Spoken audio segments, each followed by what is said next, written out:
naghisgot og katapusan sa kalibutan ang atong ebanghelyo.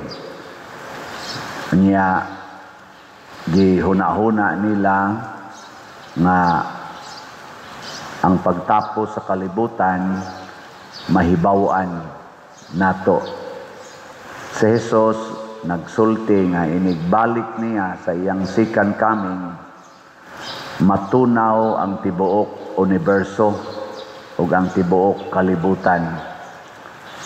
Pero niingon siya, way nahibalo kanus-an ni mahitabo, dunalay mga ilhanan. Og ang pinakailhanan nga iyang gisulti karon mao kadtong nahitabo sa panahon ni Noe, katong lunop sa tibuok kalibutan, o kadtong nahitabo sa panahon ni Lot, kadtong Sodom and Gomorrah nga gisunog sa Ginoo. Linya imong tupad ina gusto na kang matapos. Gustong matapos.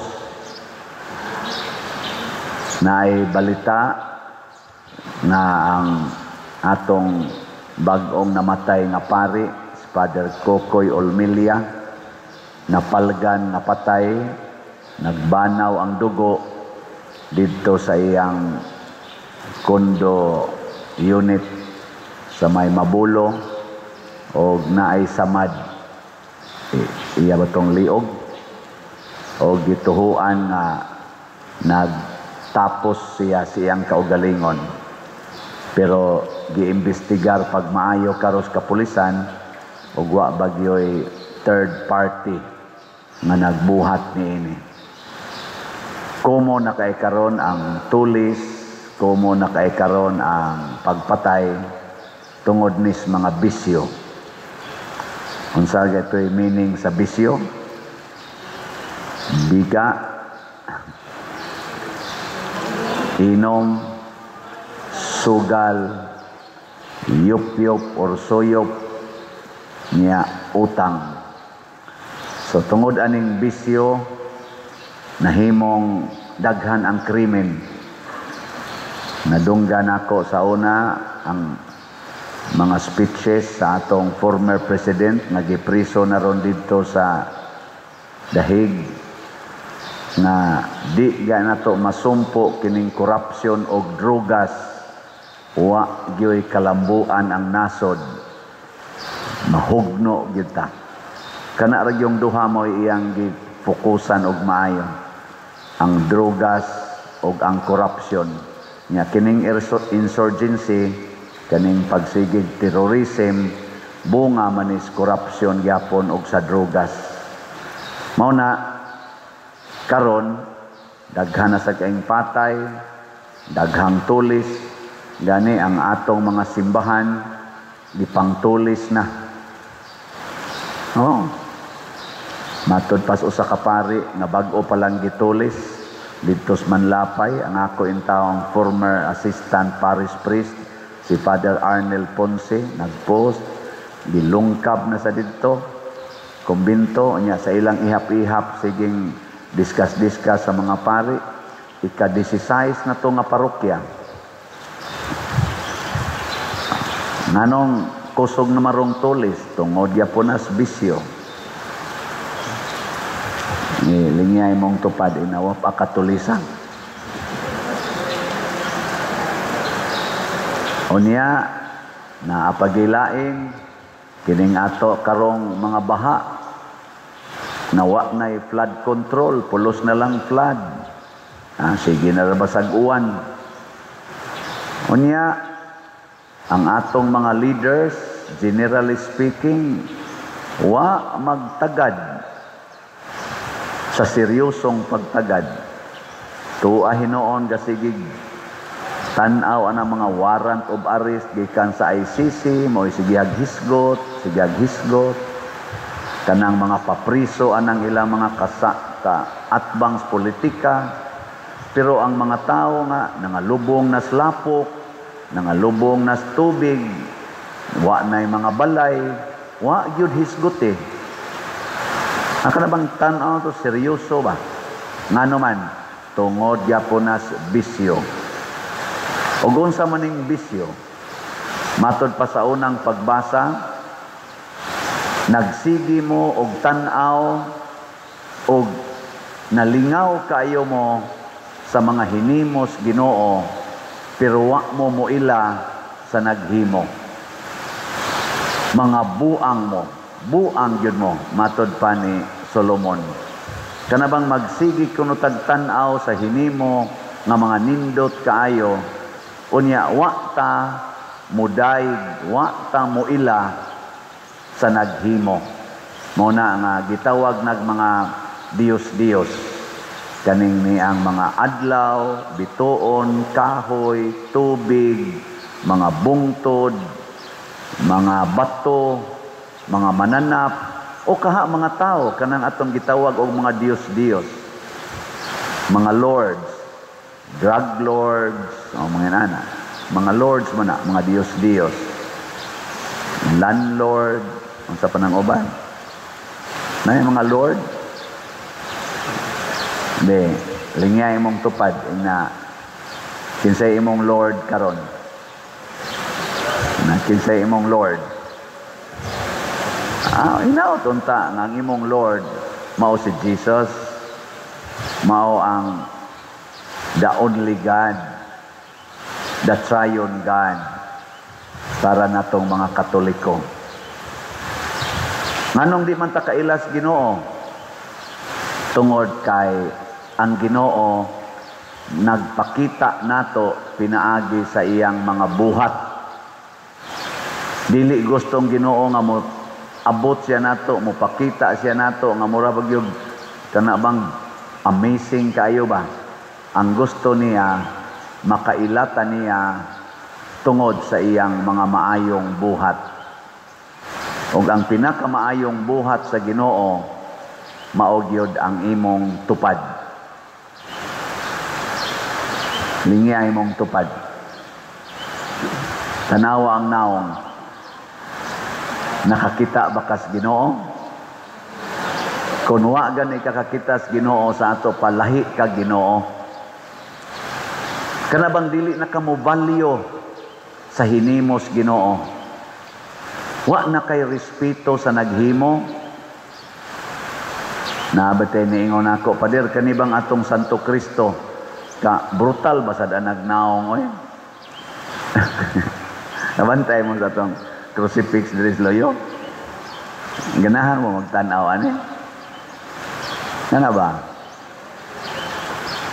Daghan kay samad nako arang-arang lang ganina. Katog yung crucifix dito sa Seminaryo Mayor, namurot pang naong, yan nga hiwi, pati yung bunoga ba.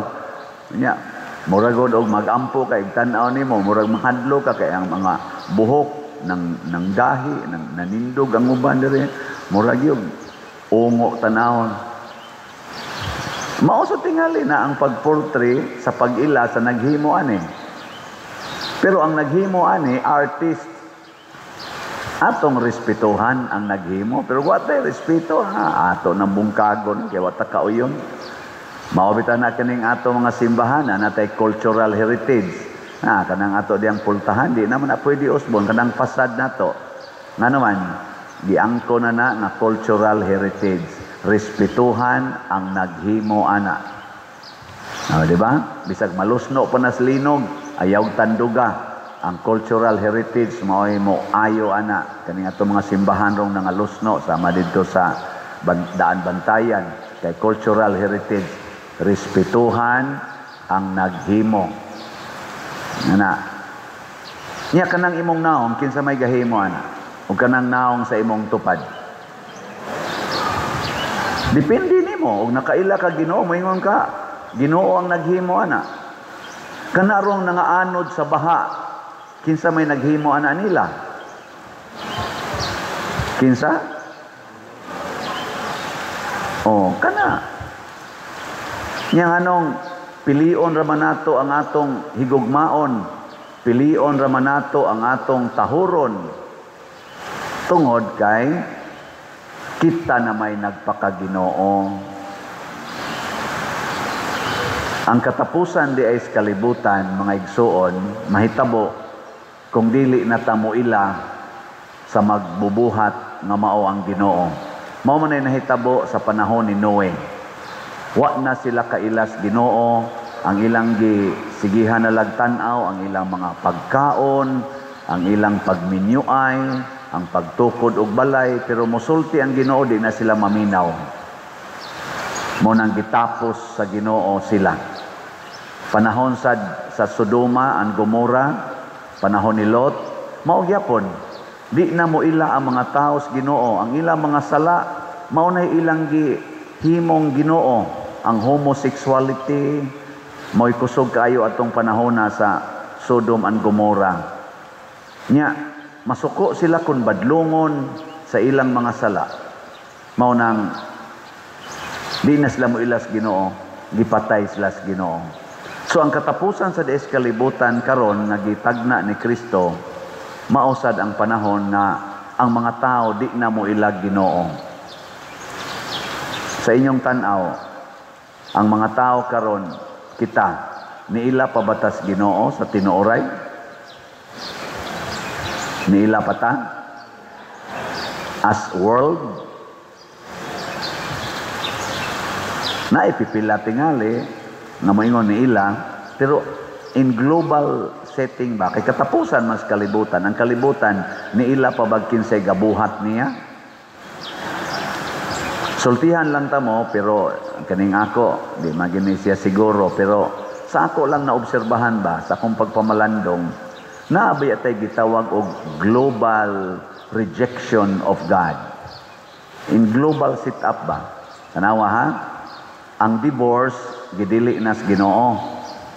Pero ang tibuok kalibutan karon tanang nasod, ang Pilipinas na lang kunoy why divorce. Pero ang atong divorce bill naa na sa Senate, nakapasar na sa Congress. Naghuwat na lang sad na anytime nga ma-approve na, mahimo na ng bill dito sa Senate. So in short, in relation to divorce, wa na ta ang kalibutan ba? Di na mutuog Ginoo nga nag-ingon ang gihiusa sa Dios dili bulagon sa tao, nag-declare tag divorce. Oh, sama na, dili ba ang kalibutan wa na mo ilas Ginoo? Ikaduha na global sad ni kanang homosexuality, kanang same-sex union. Gidawat naman na rustibo kalibutan, ay uban gahimog balaod ana, na uban way balaod, pero ato na ginang giuyunan. Di ba? Masuko naman ganita, ato nang hisgutan, nga sayop na. Di ba? Moingon ta nga sala na, ana mga suko Kinsa ko kang manghilabot nako, ako ning katungod. Ato na ginang isip nga ato nang right. Mo nabisan dinhi sa atong simbahan naman dinhi. Dinhi sa atong parokya, di ba? Naaway. Kana bang same sex? Katulo, kanang premarital sex. Di ba? Murag okay naman na karon. Okay ka na mga mabuntis ka, naway ka na ganing bana, wa maminyo, ay okay na yun kayo na nato. Ano mo day? Napaday ni palaga na. Wala na kadaghan din yung magpabunyag. Mao ni ang akong gitanaw nga global ba? Nga kitang tanan, murag ni uyon. Ni uyon. Wala na'y interesado nga mo. Kana bang ligon yun ba nga? Muingon, mukundem, ani ba? Mukundem. Wala na. Punan pa natog lain.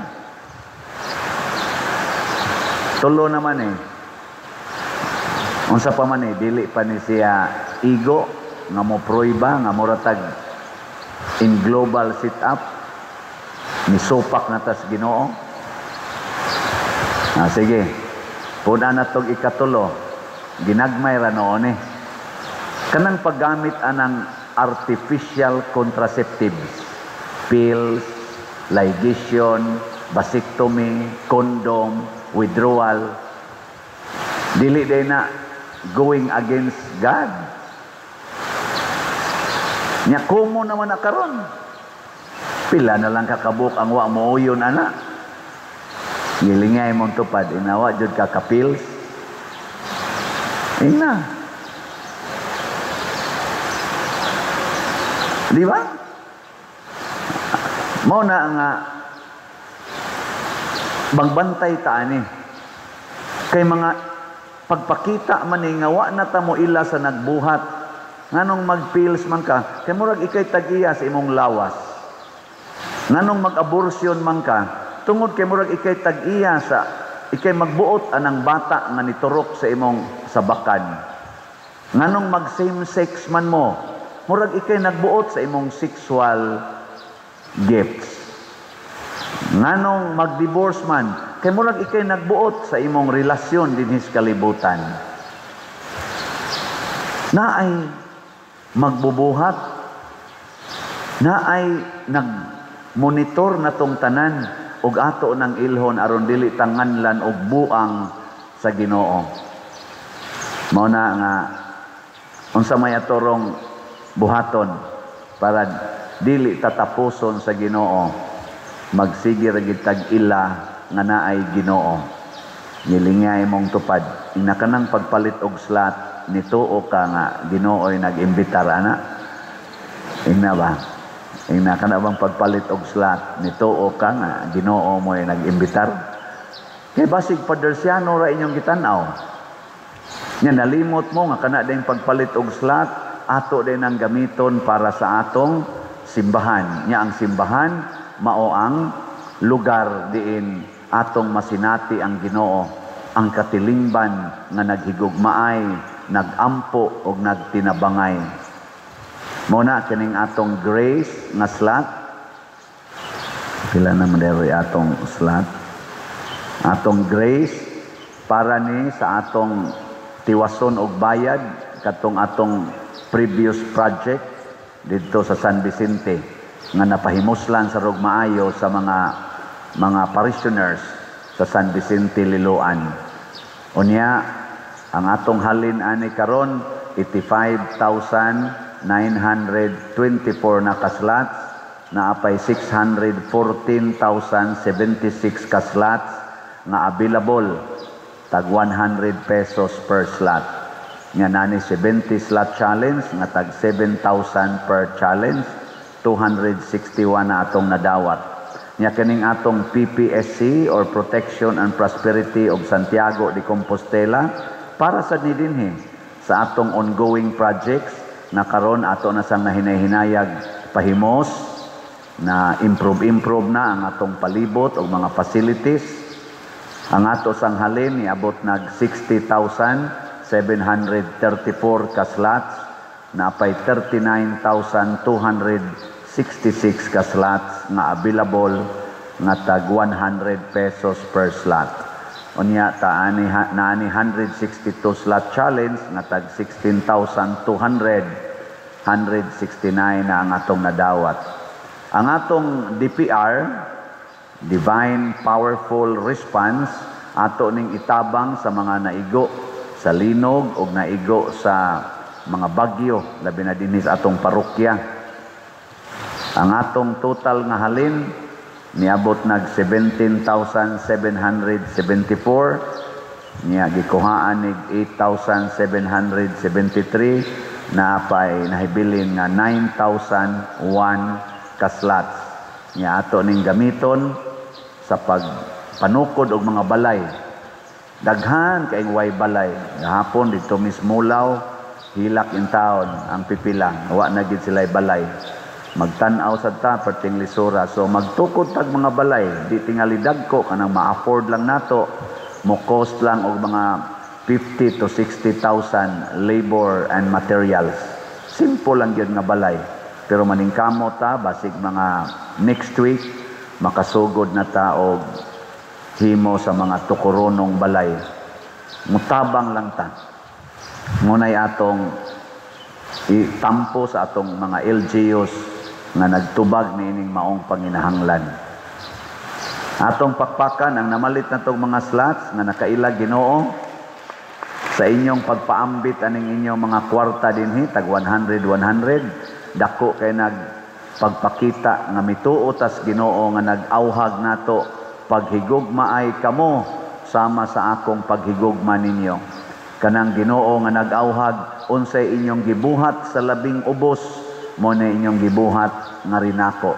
Nya iyampo nato ang atong mga kurakot kaing mga official sa gobyerno nga bisan pagpanahon sa atong kalisdanan mangawkaw lang yapog kwarta wa na gid sila kailas Ginoo. Ang ilang giila nga Ginoo ang ilang atraksyon sa bahandi o sa gahom. Murag maunay ilang Ginoo ba nalimot sila nga hinatag nas Ginoo nila. Nya muwa ra sad na siya. Kay ang Ginoo magyud maoy magpabilin. Muna ang ato mga officials makaamgo unta sila nga dili na maoy Ginoo ang kwarta kung dili maunay gamitonon sa pagdaig sa Ginoo. Muna sa ako sang birthday ang akong kinabuhi dili man sa nis Ginoo, dili sa Ginoo. Dili man sa ni ako, sa Ginoo man ihalad sa dinako sa Ginoo mo nang ngutana ko sa Ginoo unsaon ako pag-celebrate. Walay hikay padre, walay party-party. Unsaon man pamaligya lag slots. Unsaon pagbaligya? Ang kutob mo greet og happy birthday nako mopalit gyud slot. Pila may slot paliton? 10 minos tagsa sa tulo na to ka slot, so 300 pesos. Nya gusto mong challenge na ay 6,200 kay 62 naman karon years old karong November 24 62 slot challenge 6,200. Ano na dito ng greet oy nakadawat na kog 104 ka mga greetings. Anya ang challenge 11. Sa 104 nga ni greet nga nipalit og slot 11 ang challenge. Di ba? Wa man mo malipay, wa tingin mo nipalit siguro. Magpaabot ko napa may 10 days. 10 days pa man more to go. Tanaw na ko yung pila ka book video ang mopalit. Nya kining tanan akong nadawat nga inyong greetings, ako ning ihatag ngadto sa atong simbahan. Labi na gyud aning mga tukuronong balay doon na sa inihatag o dako-dako o para nis balay pader. Nako sus makahimo na nig mga usa ngadtos duha ka balay. Salamat kayo. Mo nang murag makahimo na gyud tarog mga dili na napo no mga 11 12 na kabalay ang ato tingaling kayang himuon. No considering 50 to 60,000 ang atong kaning budget. So, basin pa, katabang-tabang ta. Nyagdaghan pa gyud mong mutabang, pinaagi nato, magsige ra gyud taghimog balay hangtod mahimuan gyud ang ubay-ubay og balay, makatabang ta sa ato mga LGU nga mohimo didto sa aning mutubag aning maong panginahanglan. Kining pag ila sa Ginoo mao ni ang makapawagtang sa silot sa pagtapos sa kalibutan. Kay kung magsigitag higugma sa magbubuhat, dili niya gubon ang iyang binuhat. Pero gato na ganing dauton ang iyang binuhat, sama na mga sapa, mga bukid, kaning mga kakahuyan, mga guba kita. Ug usa na sa dako kayong rason nganong kusog kayron ang flash flood tungod kay nangaguba ng ato mga bukid, ang ato mga kakahuyan, ug ang ato mga sapa, ato nang gihugaw-hugawag maayo. Wala na tani balyo sa sapa, labi na gyud mong nagbuhi og mga baboy, mga manok, nagbalay diha sa kilid sapa, ang inyong mga hugaw ipanghug sa sapa, hunungan na intaw na ninyo. Atong yama-yamaan, giinsultuhan ang magbubuhat ni anang tubig nga para untas kaayuhan sa tanan. Kinsa pa may makagamit ana pagpanglaba, kinsa pa may makagamit anang tubiga sa pagligo o kaha sa pag-inom nga inyo namang gilundan sa mga hugaw sa baboy, hugaw sa manok o ang hugaw sa inyong septic tank. No? Dili ka masuko ang nagbuhat anang tubig nga para unta na nato tanan. Mao na siya. Hindi manindog na ta.